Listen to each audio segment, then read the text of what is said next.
Comment réussir à se reconstruire après une rupture? Quelles sont les phases du deuil? C'est vraiment des études scientifiques qui vont vous permettre aujourd'hui de vous sentir mieux. J'ai demandé à mon ami hypnothérapeute, coach mental, préparateur mental, monsieur Hicham Akadam, de pouvoir me rejoindre. Salut Hicham, comment tu vas? Salut Alex, bien, et toi? Ça va très bien, je te remercie.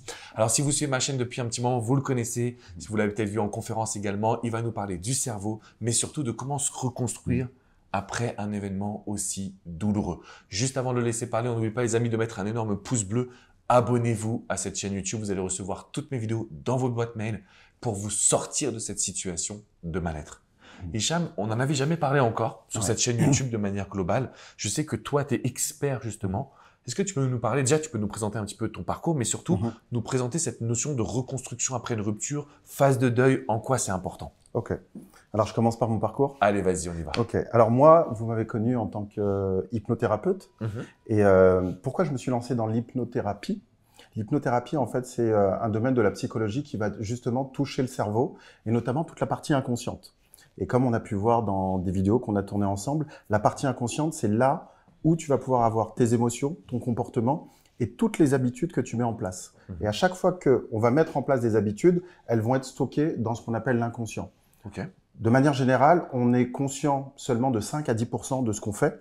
Et la grande machine qui travaille en tâche de fond, c'est ce qu'on appelle l'inconscient. Et c'est souvent là où il va y avoir des blocages.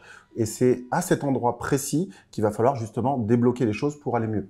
Donc en fait, si une personne vit une rupture sentimentale, qu'elle a envie d'aller mieux, mais qu'elle n'y arrive pas, c'est parce que son inconscient est un peu en train de la tirer vers le bas. Exactement. L'inconscient, il faut vraiment le voir comme un espèce d'aimant puissant dans lequel, en fait, comme un objet métallique, si tu cherches à sortir, tu vas rester collé à cet aimant parce que cet aimant-là, lui, est bloqué. Il faut bouger les deux. Et pour bouger les deux, justement, ça va être tout ce travail où on va aller chercher dans le cerveau cette partie inconsciente et regarder qu'est-ce qui bloque vraiment ce mécanisme. Et quand par exemple, il y a une séparation, malheureusement, ce qui se passe, et pour l'avoir vécu, et comme beaucoup de personnes ont vécu des séparations, et ça va jusqu'au divorce, etc., il y a une phase dans laquelle notre cerveau, en fait, il va accepter d'une manière assez brutale, ce qui va faire que il va bloquer. C'est-à-dire que quand il y a le moment de la rupture, c'est un choc, c'est une séparation. Et cette séparation-là, elle va bloquer notre cerveau dans un mode qui est plutôt reptilien. Et tout le travail, ça va être de le débloquer pour justement ne plus voir des menaces, ne plus avoir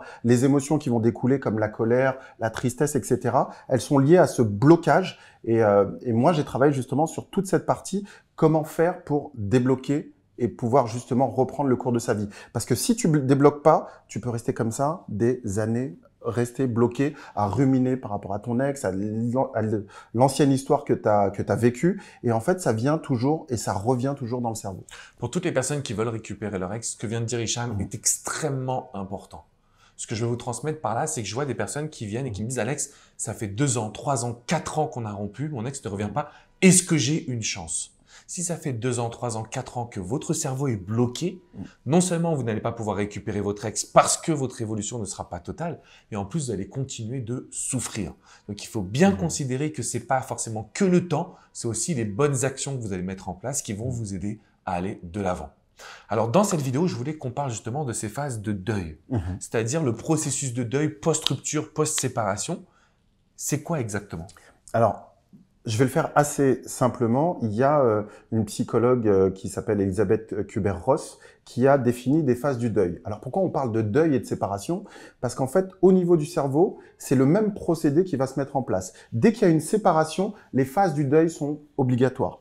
Et ces phases du deuil, elles sont très bien détaillées. La première, en fait, c'est l'annonce de la séparation. Donc, on prend en pleine poire, en fait, quelque chose qui se passe et ce qui va créer le trauma, c'est-à-dire quelque chose de très fort. Et donc, dans notre cerveau, ça va bloquer au niveau des émotions. Et ce qui va se passer, le premier réflexe, c'est le déni. C'est-à-dire de dire non, c'est pas possible, non, j'y crois pas. C'est un peu le même principe que si je te demande, par exemple, les clés de ta voiture, je prends ta voiture, et par exemple, je la gare et je la tamponne. Eh ben, si je viens vers toi, clés, quoi.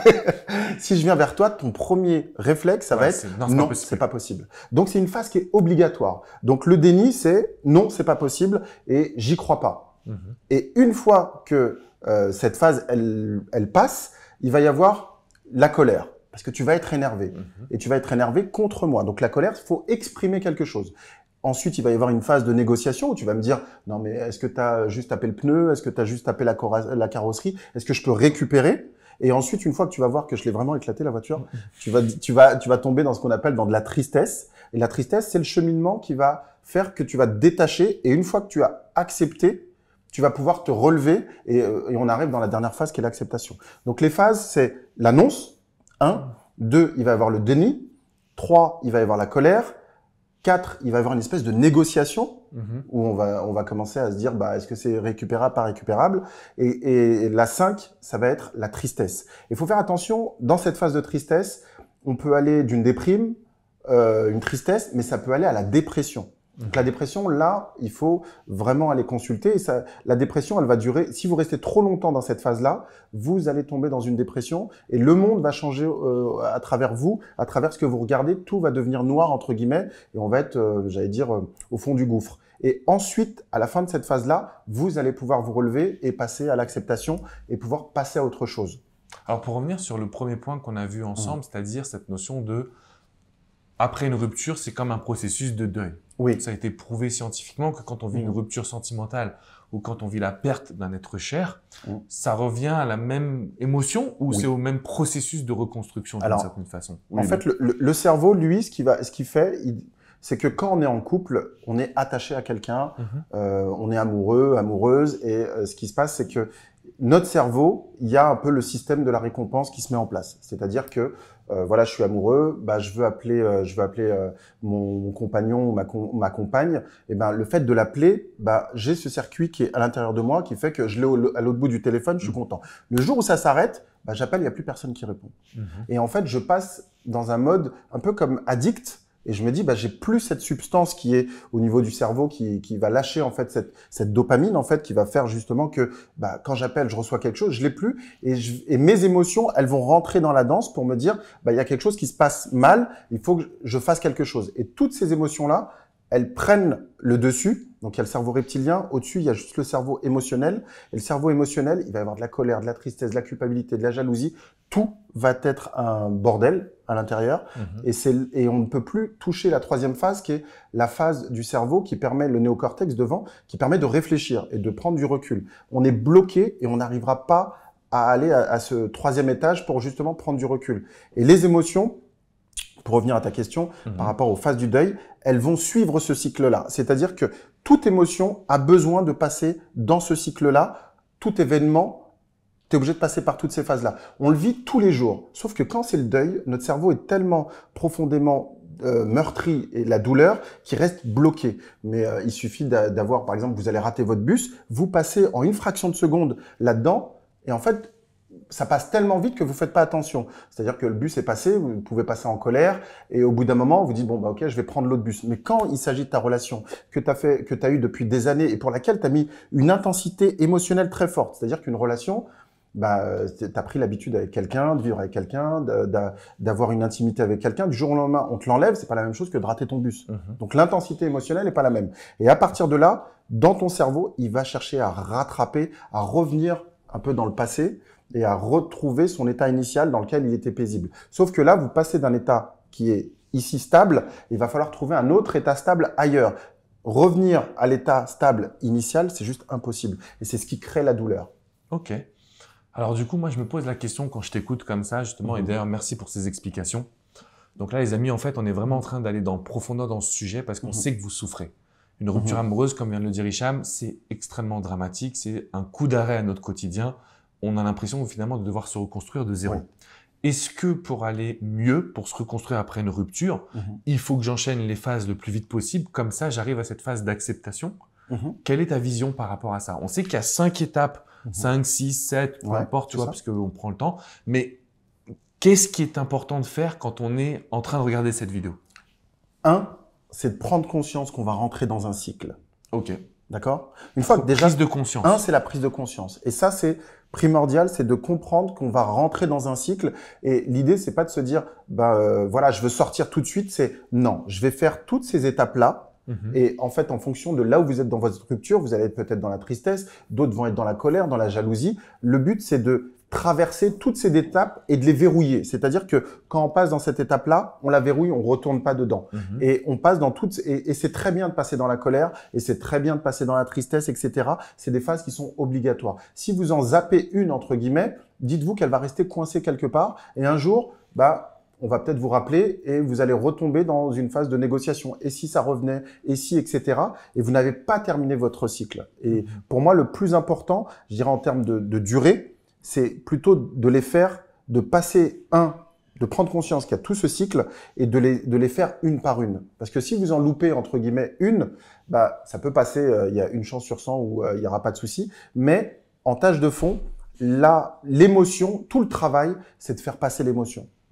Et il y a un point que je voulais rajouter. Le problème, souvent, on se dit, c'est par rapport à l'autre.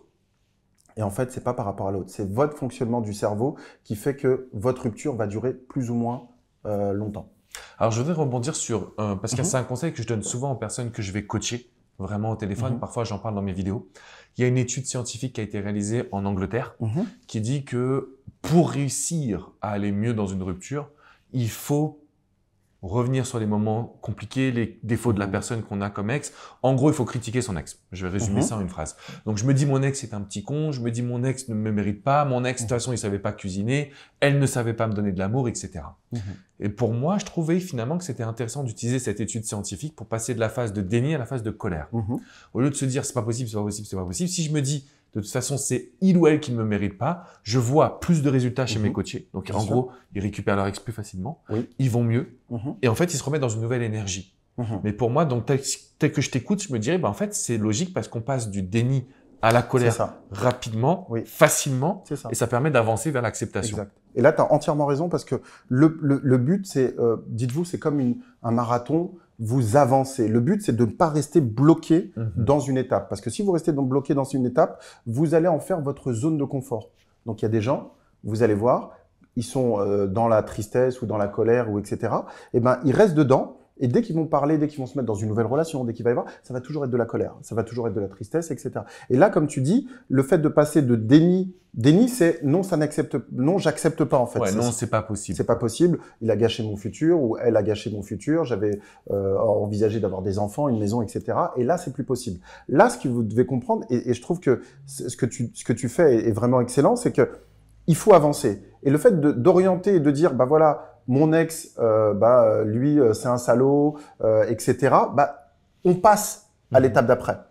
Et c'est parfait parce que ça fait avancer. Et n'oubliez pas qu'il y a toute une phase où il va falloir avancer. Et l'objectif, ça va être d'avancer et de verrouiller chaque phase. Et une fois qu'on est passé dans la colère, il n'y a plus le déni en fait. On a accepté qu'il y a... et la colère, c'est une notion d'ego. Donc, la première chose, c'est de dire de trouver un coupable. Généralement, c'est l'autre. Et on verra qu'au fur et à mesure, on va travailler sur ça avec l'ego, avec différentes phases. Mais je trouve que cette méthode, c'est bien. Et d'ancrer quelque chose de négatif, ça permet, de rediriger son attention sur l'autre et de passer de la phase de déni à la colère.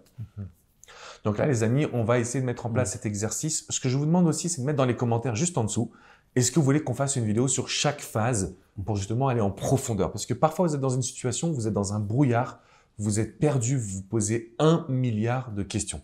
Si c'est le cas, c'est très simple. Vous laissez un petit commentaire juste en dessous et nous, on fera plusieurs vidéos justement sur ce petit thème. Le deuxième point que je voulais vous transmettre, c'est que dans la description qui est juste en dessous, je vous mets le lien. Hicham a une newsletter, c'est-à-dire que vous allez recevoir un conseil par jour par email dans cette notion de reconstruction post-rupture pour aller mieux, pour maîtriser vos émotions, basé sur des études scientifiques, basé sur toutes les thérapies brèves qu'il côtoie, qu'il maîtrise. Moi, je vous le dis, ça peut être une pépite si vous avez vraiment envie de relâcher la pression et de comprendre. Combien de fois j'ai entendu en coaching, Alex, j'aimerais comprendre mon ex, pourquoi il a fait ça, pourquoi elle a dit ça. En fait, vous êtes embrouillé avec vos filtres. Et ce que Hicham va vous transmettre, c'est une meilleure compréhension de chaque situation qui vous permettrait de vous reconstruire. La question que j'ai pour toi, c'est, parce que c'est la question, je suis sûr que toutes les personnes vont avoir, oui, mais combien de temps ça va prendre? Combien de temps ça peut prendre? Combien de temps ça prend? Combien de temps, selon toi, une personne devrait prendre pour se dire, c'est bon, j'ai pu faire le deuil et je peux retrouver mon ex ou je peux aller de l'avant? Alors, c'est une question effectivement qui revient souvent, c'est quel temps ça prend? Et la réponse, c'est ça dépend. Pourquoi je dis ça? Parce qu'en fait, chaque personne va avoir son propre circuit justement à transformer. Et il y a des personnes pour qui ça va être beaucoup plus simple que d'autres. Et le plus important, je dirais que c'est même pas le temps. C'est vraiment de verrouiller et de sortir de ce processus et de ne pas retourner en arrière. Et si ça doit prendre, j'ai envie de dire, 21 jours, 3 mois, 6 mois, 1 an, c'est pas grave. Le truc, c'est de sortir de cet état-là. Et une fois que vous êtes sorti, que vous avez compris le processus, moi, ce qui m'intéresse beaucoup plus, c'est de ne pas retomber dans ce processus. Et tu vois, c'est un peu comme les études. Tu as des gens qui vont avoir des diplômes en 1 an, d'autres, ils vont mettre 2 ans, 3 ans. Mais quand on va faire le bilan au bout d'une vie, que j'ai eu mon diplôme ou tout simplement mon permis de conduire, que je l'ai eu le premier coup ou je l'ai raté 3 fois, on s'en fiche. Le truc, c'est d'avoir son permis et de se dire, voilà, j'ai pu avancer et avancer. Donc, le temps, vous focalisez pas trop sur le temps. Je sais que c'est important parce que vous souffrez et vous vous dites, c'est interminable, mais vous allez comprendre justement à travers la newsletter que ça fait partie du processus. Vous pouvez pas apprendre, vous êtes dans un mécanisme de mindset dans lequel vous devez apprendre quelque chose que vous ne connaissez pas. La rupture, c'est un mécanisme qui va venir et qui vous montre que vous ne savez pas maîtriser la rupture. Donc, vous allez apprendre. Et le temps d'apprentissage, il dépend de chacun, mais le plus important, c'est d'avancer. J'adore ce que tu dis, les amis, parce qu'à chaque fois que vous vous focalisez sur le temps, vous êtes en train de vous tromper d'objectif. Oui. Vous dites à votre cerveau, il faut. Donc, lui, il panique encore plus. Ça marche pas comme vous voulez. Vous vous dites, ça va devenir encore plus interminable. Oui. Là, il faut qu'on se dise, je change, j'évolue un pas après l'autre et je sais que je vais y arriver. Et donc, encore une fois, on vous remet le lien juste en dessous. Je vous invite à aller les lire. C'est des emails qui sont hyper puissants. Il y a plein de ressources qu'Hicham va pouvoir vous partager. Profitez-en à fond. On sait que ces phases du deuil, on sait que ce fait de se reconstruire après une rupture, c'est pas évident.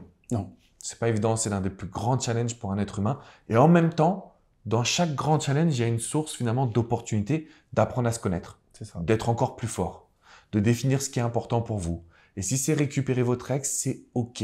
Ne portez pas de jugement, n'essayez pas, ne vous dévalorisez pas, parce qu'on va réussir ensemble. Mais on ne peut pas retrouver son ex ou rencontrer quelqu'un d'autre tant qu'on ne s'est pas reconstruit. Sinon, on se relance encore une fois dans une autre relation avec de la dépendance, avec de l'envie, mais on n'est pas soi-même. Et ça, je tiens à vous le dire, les amis, c'est très important. Je pense que tu le vois aussi en coaching, des personnes qui sautent la reconstruction et qui retombent finalement dans ce schéma. Pourquoi ? Parce qu'ils n'ont pas fait le cycle. Et que s'ils sont dans une phase de colère ou de tristesse, souvent, je fais une caricature, les hommes, ça va être beaucoup plus automatiquement d'aller chercher quelqu'un d'autre. C'est beaucoup plus masculin d'aller chercher parce qu'il y a cette colère, ce cortisol qu'il y a entre les hommes. Et d'aller chercher, finalement, ça coupe le fait que je dois passer dans une phase de négociation, de tristesse. Et finalement, je rebondis un peu comme Tarzan, de liane en liane, mais le cursus n'est pas fini. Les femmes vont rester beaucoup plus dans la tristesse, tu vois, et ça va être beaucoup plus une déprime, ça peut aller jusqu'à la dépression, mais une fois que la femme est passée de l'autre côté, c'est fini. Et c'est là où l'homme revient en général. Exactement, parce que lui, il n'a pas fini son cycle. Ouais. Et lui, quand il revient, pour la femme, c'est fini. C'est pour ça que les femmes, elles restent plus dans cette phase de tristesse. Les hommes, c'est plus dans la colère, et la colère, c'est de l'ego. Et qui dit ego, du coup, je vais aller voir ailleurs, histoire de montrer que j'ai toujours cet ego. Mais le cycle pour les deux n'est pas fini. Mais une fois que la femme a fini la tristesse, c'est fini, ça sera définitif. Alors que l'homme, lui, il est encore loin de la tristesse. Et il va aller négocier. Mais quand il va négocier, il va aller chercher la femme, entre guillemets, mais elle est déjà sortie et ça sera fini. Donc, il faut faire attention et j'invite tout le monde, en tout cas, à terminer justement cette courbe pour pouvoir se trouver libre et faire le choix le meilleur pour chacun en fonction de ton cursus et de là où tu en es. Ça, c'est le plus important. Alors, dites-nous dans les commentaires dans quelle phase est-ce que vous êtes. Juste en dessous, un petit mot. On sera là pour vous aiguiller, pour vous aider. Dites-nous également si vous voulez des vidéos sur des points spécifiques. D'accord? Parce que je vais solliciter Hicham. Je voudrais absolument qu'il soit avec nous. Et puis, en attendant, on met un énorme pouce bleu. On s'abonne sur cette chaîne YouTube. Vous avez accès à la newsletter gratuitement d'Hicham. Juste en dessous, vous recevrez des emails qu'il va pouvoir vous envoyer au quotidien avec des exercices, des outils, des solutions. C'est ça? Ouais. Nickel. Parfait. Profitez-en en tout cas. Et puis, on se retrouve très prochainement pour une autre vidéo. Merci, Hicham. Merci à toi. À bientôt, les amis. Ciao.